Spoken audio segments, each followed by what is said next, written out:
This is a CBS News special report. I'm Norah O'Donnell in Tel Aviv, where we heard air raid sirens throughout the afternoon here. And Israel is launching near constant airstrikes into Gaza, targeting Hamas and what the Israeli military calls terror nests. We are now in day 4 of this war. President Biden is about to address the nation from the White House. You are looking at live pictures there.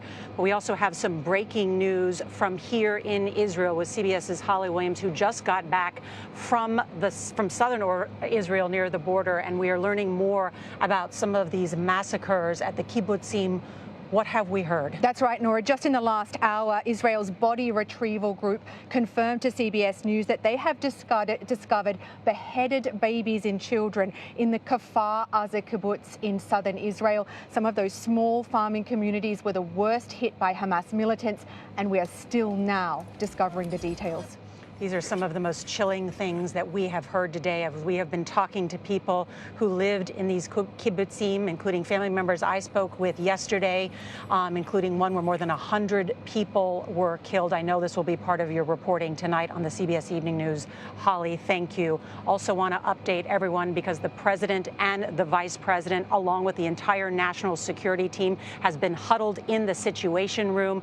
We're told that the president and the vice president got off the phone not long ago with Israeli Prime Minister Benjamin Netanyahu to reiterate their support. We've gotten pictures from inside the Situation Room, all kinds of defense intelligence apparatus being engaged to help the Israeli government. We have also learned at least 11 Americans among the dead. Let's now listen to the President of the United States. You know, there are moments in this life, and I mean this literally, when the pure, unadulterated evil is unleashed on this world. The people of Israel lived through one such moment this weekend. The bloody hands of the terrorist organization Hamas, a group whose stated purpose for being is to kill Jews. This was an act of sheer evil. More than 1,000 civilians slaughtered, not just killed, slaughtered in Israel. Among them, at least 14 American citizens killed. Parents butchered, using their bodies to try to protect their children. Stomach-turning reports of babies being killed. Entire families slain. Young people massacred while attending a musical festival to celebrate peace. To celebrate peace. Women raped, assaulted, paraded as trophies. Families hid their fear for hours and hours, desperately trying to keep their children quiet to avoid drawing attention. And thousands of wounded, alive but carrying with them the bullet holes and the shrapnel wounds and the memory of what they endured. You all know these traumas never go away. There's still so many families desperately waiting to hear the fate of their loved ones, not knowing if they're alive or dead or hostages. Infants in their mother's arms, grandparents in wheelchairs, Holocaust survivors abducted and held hostage. Hostages whom Hamas has now threatened to execute in violation of every code of human morality. It's abhorrent. The brutality of Hamas, these bloodthirstiness brings to mind the worst rampages of ISIS. This is terrorism. But sadly, for the Jewish people, it's not new. This attack has brought to the surface painful memories and the scars left by a millennia of anti-Semitism and genocide of the Jewish people. So in this moment, we must be crystal clear. We stand with Israel. We stand with Israel. And we will make sure Israel has what it needs to take care of its citizens, defend itself, and respond to this attack. There's no justification for terrorism. There's no excuse. Hamas does not stand for the Palestinian people's right to dignity and self-determination. Its stated purpose is the annihilation of the state of Israel and the murder of Jewish people. They use Palestinian civilians as human shields. Hamas offers nothing but terror and bloodshed with no regard to who pays the price. The loss of innocent life is heartbreaking. Like every nation in the world, Israel has the right to respond, indeed has a duty to respond to these vicious attacks. I just got off the phone with a third call with Prime Minister Netanyahu, and I told him, the United States experience what Israel is experiencing, our response will be swift, decisive, and overwhelming. We also discussed how democracies like Israel and the United States are stronger and more secure when we act according to the rule of law. Terrorists purposely target civilians, kill them. We uphold the laws of war, the law of war.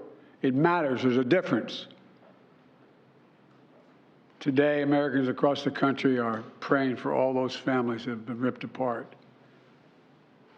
A lot of us know how it feels. It leaves a black hole in your chest when you lose family. Feeling like you're being sucked in. The anger, the pain, the sense of hopelessness. This is what they mean by a human tragedy, an atrocity on an appalling scale.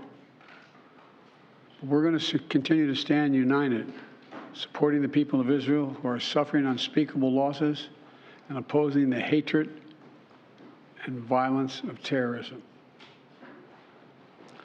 My team has been in near constant communication with our Israeli partners and partners all across the region and the world from the moment this crisis began. We're surging additional military assistance, including ammunition and interceptors, to replenish Iron Dome. We're going to make sure that Israel does not run out of these critical assets to defend its cities and its citizens. My administration has consulted closely with Congress throughout this crisis. And when Congress returns, we're going to ask them to take urgent action to fund the national security requirements of our critical partners. This is not about party or politics. This is about the security of our world, the security of the United States of America. We now know that American citizens are among those being held by Hamas. I've directed my team to share intelligence and deploy additional experts from across the United States government to consult with and advise Israeli counterparts on hostage recovery efforts.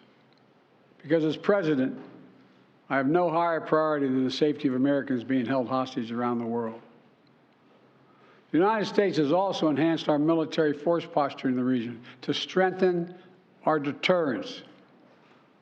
The Department of Defense has moved the USS Gerald R. Ford Carrier Strike Group to the Eastern Mediterranean and bolstered our fighter aircraft presence. And we stand ready to move in additional assets as needed. Let me say again, to any country, any organization, anyone thinking of taking advantage of this situation, I have one word: don't. Don't. Our hearts may be broken, but our resolve is clear. Yesterday, I also spoke with the leaders of France, Germany, Italy, and UK to discuss the latest developments with our European allies and coordinate our united response. This comes on top of days of steady engagement with partners across the region. We're also taking steps at home. In cities across the United States of America, police departments have stepped up security around centers of Jewish life. The Department of Homeland Security and the Federal Bureau of Investigation are working closely with state and local law enforcement and Jewish community partners to identify and disrupt any domestic threat that could emerge in connection with these horrific attacks. This is a moment for the United States to come together, to grieve with those who are mourning. Let's be real clear. There is no place for hate in America. Not against Jews, not against Muslims, not against anybody. We reject. What we reject is terrorism. We condemn the indiscriminate evil, just as we've always done. That's what America stands for. You know, just over 50 years ago, I was thinking about it this morning, talking to the Secretary of State, the Vice President in my office. Over 50 years ago, as a young senator, I visited Israel for the first time as a newly elected senator. And I had a long, long trip, a meeting with Golda Meir in her office just before the Yom Kippur War. And I guess she could see the consternation on my face as she described what was being faced, they were facing. We walked outside in that sort of hallway outside her office to have some photos. She looked at me all of a sudden and said, "Would you like to have a photograph?" And so I got up and followed her out. We were standing there silent, looking at the press. She could tell, I guess, I was concerned. She leaned over and whispered to me, she said, "Don't worry, Senator Biden. We have a secret rep in here in Israel." My word is what she said. We have no place else to go. We have no place else to go. For 75 years, Israel has stood as the ultimate guarantor of the security of Jewish people around the world, so that the atrocities of the past could never happen again. And let there be no doubt, the United States has Israel's back. We will make sure the Jewish and democratic state of Israel can defend itself today, tomorrow, as we always have. It's as simple as that. These atrocities have been sickening. We're with Israel. Let's make no mistake. Thank you. Mr. President, what was your reaction?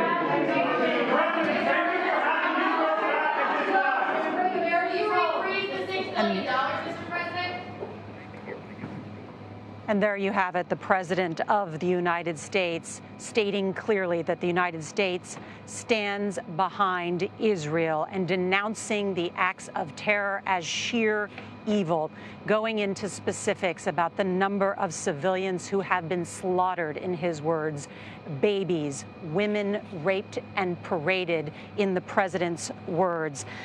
He is giving some wide latitude to the Israeli government to strike back at Hamas, but is trying to prevent civilian casualties. I want to bring in our senior foreign correspondent, Holly Williams, who is also with me here in Tel Aviv.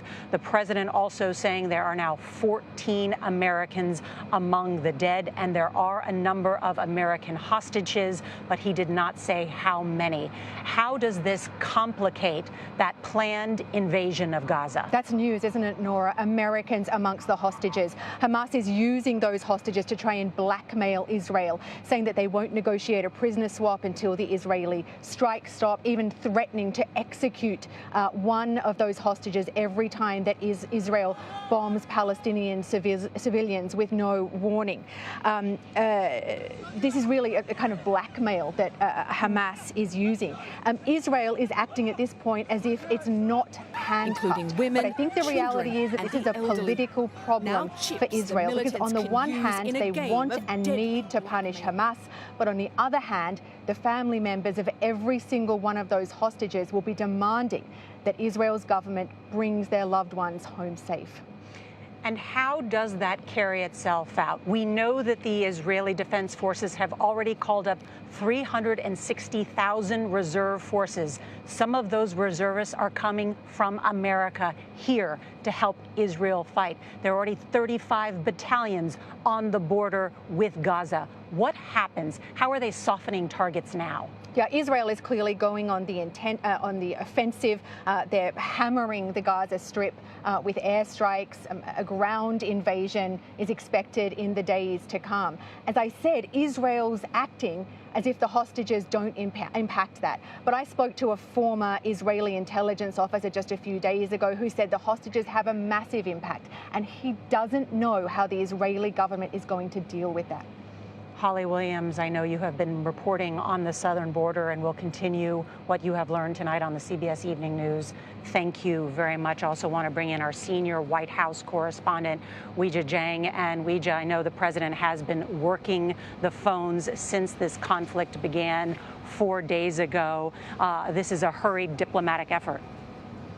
It is, Nora, and he actually had a phone call yesterday with big Western allies, France, Germany, the UK, and Italy, that resulted in a joint statement because the issue here is not only supporting Israel, but he wants to send the message of deterrence to any potential bad actors who want to exploit this situation, that there is a coordinated effort to stand beside Israel and make sure it has everything it needs to defend itself. It's also notable, Nora, that the president made this speech fresh off that meeting in the Situation Room. And we spotted one national security advisor who is an expert in hostage affairs. And as you and Holly were talking about, he just made news that the administration has confirmed that Americans are among the hostages that Hamas has taken. We also know that the administration has offered support, has offered to put forth hostage negotiators and members of the intelligence community to aid in this effort. But I have to tell you, Nora, there is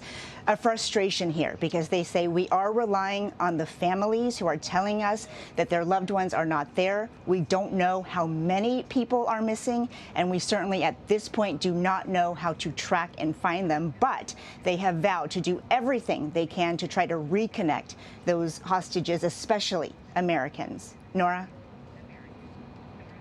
Weijia Jiang at the White House, thank you. Also want to bring in our chief Washington correspondent, Major Garrett. And Major, let's talk about how the United States is assisting the Israelis. The president mentioning this U.S. strike carrier group, the USS Ford, on its way here. There's also talk at the Pentagon about sending another aircraft carrier, of course, deploying additional munitions and help to resupply the Iron Dome. Right. This is, you could see, an all-hands-on-deck process. Yes, the president made clear he will move whatever U.S. assets militarily make sense to reinforce the Israelis as they continue this war. That's Benjamin Netanyahu's word against Hamas in Gaza. He also talked, the president did, about asking Congress for assistance. But Congress is disorganized. The House of Representatives isn't even functioning right now, Nora. So the Pentagon and the administration will use whatever available resources it has under law now.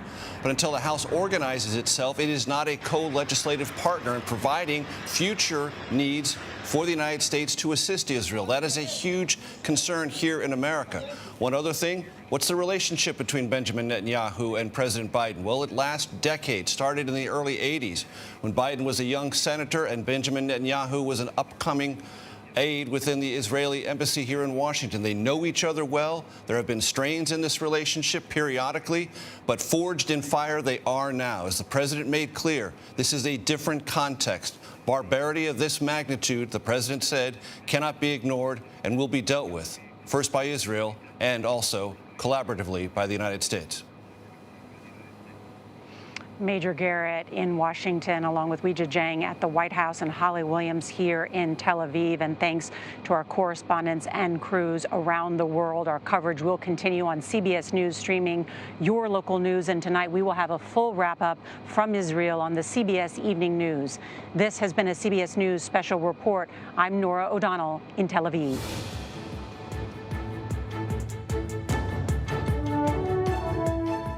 And hello, everyone. I'm Jerika Duncan. You've been watching a CBS News special report on President Biden's remarks on Israel. He called the attack pure, unadulterated evil. The president said at least 14 Americans had been killed in the Hamas attacks and said overall more than 1,000 civilians have been slaughtered. He also said some Americans are being held hostage by Hamas. The president reiterated several times that America stands with Israel and said Hamas offers nothing but terror and bloodshed.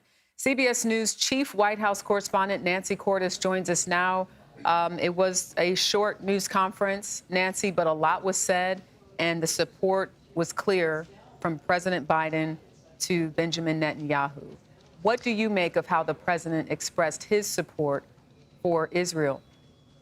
Well, I think he wanted to leave no doubt, Jerika, that the U.S. views this as an immoral terrorist attack by Hamas, that this was murder, pure and simple. I mean, you talked about the fact that he called it pure, unadulterated evil. He also said Hamas has bloody hands, that this is a group whose stated purpose is to kill Jews, and he called it an act of sheer evil. So he was looking to separate the wishes and desires of the Palestinian people with the actions of Hamas, a terrorist group who he said uses Palestinians as human shields to carry out its atrocities. So he was setting out very clearly how the U.S. views Hamas. This is not some military conflict between two countries that have a dispute, but that this was an attack by a terrorist group. As you pointed out, he mentioned that the number of Americans killed is now up to at least 14. He mentioned that Americans are among the hostages as well. And then he sort of ticked through the ways that the U.S. is helping so far. He said that they're surging ammunition to Israel and also interceptors to help replenish Israel's famed Iron Dome, which is more or less in constant use at this point. He also said that when Congress returns, he is going to be asking them to take urgent action. In other words, he is going to be looking for more funding for assistance to Israel, and that sends an even clearer signal to Congress that they need to figure out their leadership situation sooner rather than later, because he wants them to pass a package of aid. He also mentioned, and we knew this, that he is directing his team to share intelligence with the Israelis. And it was notable that in that picture that the White House released of the president, the vice president, the secretary of state, and other top aides meeting in the Situation Room via teleconference with Benjamin Netanyahu, the prime minister of Israel, it was notable that there was a hostage affairs expert from the National Security Council in that picture as well. Another sign that the U.S. views the hostage situation to be of utmost concern right now, particularly now that we know that there are Americans who have been taken hostage. And Nancy, at the very top of that special report, I thought it was interesting, too, to hear from Holly Williams talk about speaking with Israel body retrieval teams to confirm that there were decapitated babies in southern Israel, one of the places hardest hit. And I feel like the president also painted a picture. I know at the rally I was at yesterday, for instance, some people were asking me, why aren't you showing pictures of this and why aren't you showing pictures of that? And, you know, what we were able to show even yesterday was pretty brutal, but in reference to children and women. And the president really gave us that picture when he said, you know, an act of sheer evil, over 1,000 slaughtered among at least 14 Americans, as you mentioned. But he said babies being killed, women raped, assaulted, and paraded as trophies.